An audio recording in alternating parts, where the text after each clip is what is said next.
Հազարը բավարարում է, որ տուն վարձեք։ Բնականաբար ոչ։ Ես ու ամուսինս ենք։ Ամուսինս 68 տարեկան է, երկրորդ կարգի հաշվանդամ է։ Ես էլ 61 տարեկան եմ, ինձ ոչ մեկը չի ընդունում գործի։ Դիմել եք նախարարություն, որոնք Դիմել ենք, իհարկե դիմել ենք։ Հիմա էլ օնլայն լրացրել եք այդ 40,000-ի համար։ Մեր բյուջետը կազմում է, ամուսինս ստանում է 54,000 թոշակ ու վերջ։ Ու եթե կտան այդ 40,000-ը, որը դուք ասում եք հիմա դառնում է 30,000, իսկ ինձ ոչ մի բան։ Բա ինչ ոնց է կարիքները հոգում։ Սենց էլ հոգում ենք, ոսկի ենք, ծախում, որ ապրենք։ Վաղն էլ ոսկին էլ վերջանա, հետո ինչ պետք է անենք։ Հիմա ես ուզում եմ շարունակել մեր հայրենակցի խոսքը, ասել, որ երբ մենք հասարակական գործիչներս, տարբեր կազմակերպություններ, պարբերաբար խոսում ենք այս խնդրի մասին, պարբերաբար ասում ենք, որ սա իրապես մեծ աղետ է լինելու տեղահանված ընտանիքների համար, կառավարության կողմից սա ընկալվում է որպես անհատական մոտեցում, անձնական ինչ-որ խնդրի բարձրացում, բայց արդյունքում մենք ունենք հենց փաստացի օրինակներով, ունենք բազմաթիվ ընտանիքներ, որոնք դեռևս չեն կարողացել օգտվել բնակապահովման ծրագրից, այս ծրագրի մասին ես հիմա չեմ ուզում խոսել, որովհետև հենց ծրագրի մեկնարկի օրվանից նախորդ տարվա մայիսի 16-ից սկսած, երբ արդեն հունիսի 14-ին 24 թվականի հաստատվեց ծրագրի իրականացման կարգը, ես անընդհատ խոսում էի այդ ծրագրի խնդիրներից, անընդհատ նշում էի այն բոլոր խնդիրները, որոնք կան ծրագրում եւ որոնք խոչընդոտ են հանդիսանում, որպեսզի մեր հայրենակիցները օգտվեն այդ ծրագրերից։ Եվ այսօր ցավոք սրտի, տեսեք, նույնիսկ բնակապահովման ծրագրի մասին եւ խոսում են որպես այլընտրանք բնակվարձի տրամադրմանը, հաշվի չեն առնում, որ բազմաթիվ որոշման մեջ բազմաթիվ հարցեր կան, որոնք դրվել են հանրային քննարկման, սակայն առ այսօր չեն հաստատվում, որպեսզի մարդիկ կարողանան իրենց արդեն իսկ իրացված սերտիֆիկատը, որ ինչ որ չափով դիմել են, ստացել են եւ պետք է բանկում գործողություն կատարեն, արդեն իսկ դա էլ ընթացք դրան չի տրվում։ Ձեր օրինակով հասկանանք, եթե դեմ չեք, չեմ ուզում շատ անձնական բնույթի հարցեր տալ, դուք ունեք բնակարան կամ օգտվել եք այս ծրագրից, վարձով եք բնակվում, թե օրինակ այլ բնակվում եմ վարձով, ընտանիքը փոքր, մեր ընտանիքը երկու անձից կազմված ընտանիք է, բնականաբար շատ դժվար է ծրագրի շրջանակում բնակարան ձեռք բերել, այդ իսկ պատճառով ես օրինակ կոնկրետ իմ օրինակով ասեմ, որ ծրագրում քանի որ հստակ փոփոխություններ, բազային գումարի նորմալ վերանայումներ չեն նախատեսվում, ես օրինակ որոշել եմ, որ պետք է այդ գումարը իրացնեմ օրինակ սահմանամերձ որևէ բնակավայրում, որովհետև այդ գումարով որևէ այլ համայնքում հնարավոր չէ տանիք ունենալ նույնիսկ երկու անդամից։ Ոչ,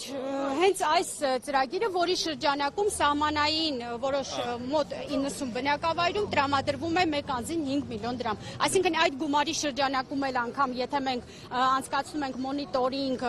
փորձում ենք հարցնել, որ բնակավայրերում ինչ գներ են, այդ գումարի սահմանում այսպես գումար ավելացնելով հնարավոր է, որ ես այնտեղ կարողանամ բնակարան կամ սեփական կամ եւի կառուցել։ Հավանաբար առնել, որովհետև ես կառուցել չեմ կարող։ Պատգամավորներ Թաթևոս Ավետիսյան նաև ԿԲ նախագահին այդ հարցը բարձրացրեց, որ շատ արցախցիների ուղղակի վարկ չեն տրամադրում, ելնելով հենց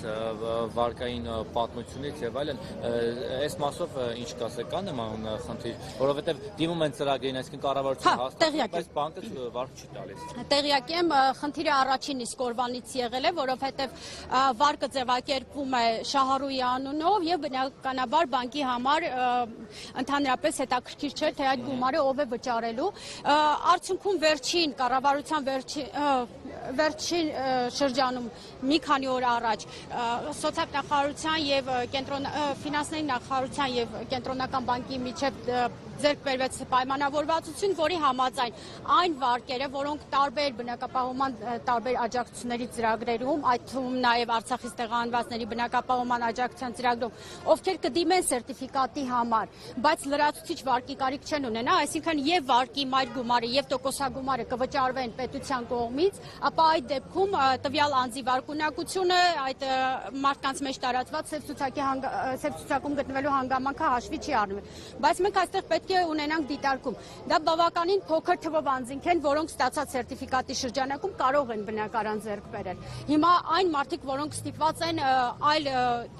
միջոցներ ներգրավել կամ հենց լրացուցիչ վարկ վերցնել, որը ծրագրով նախատեսված է, բանկը դրա համար դեռևս կարգավորումներ չունի եւ փաստացի ստացվում է, որ ելի մեծ թվով մեր հայրենակիցների համար ծրագիրը մնում է, բայց բացի դրանից վարկունակության գնահատման հիմքում ընկած է եկամուտը։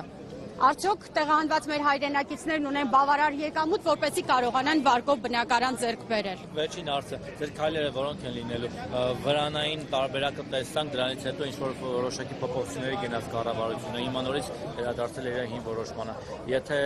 չգնան ընդառաջ այս տարբերակով, կարող է նորից վրան տեղադրել կամ ավելի ռադիկալ քայլերի գնալ։ Չեմ կարող ասել վրանի շարունակությունը ինչ կարող է լինել, դա կխնդրեի հարցում անեք վրան տեղադրող միավորմանը, ես այդ խորհրդի կազմում ընդգրկված չեմ եղել, հիմա ասեմ մեր հետագա քայլերը կլինեն, թե ինչ արձագանք կտա կառավարությունը այս նամակին, որովհետև այստեղ պարզ հասարակ մարդկային լեզվով գրված է այն հիմնական խնդիրը, որ ունի տեղահանվածը, պարզապես կեցության խնդիր լուծենք։ Եթե այդ կեցության խնդիրը չլուծվի, տեղահանվածների մեծ մասը հայտնվելու է դրսում եւ նամակում եք ուղղելու Մանովը։ Նիկոլ Փաշինյանի են։ Կառավարության, ամբողջ կառավարության կազմին ենք ուղղել, որովհետև մենք մտածում ենք, որ ամբողջ կառավարությունն է պատասխանատու, ամբողջ կառավարական կաբինետը պատասխանատու է, որպեսզի տեղահանված փախստական մարդը, ում կառավարության որոշումով ճանաչել են Հայաստանի Հանրապետությունում փախստական, որպեսզի ունենա արժանապատիվ կյանք Հայաստանի Հանրապետությունում։ Լավ, շնորհակալ ենք։ Ես եմ շնորհակալ։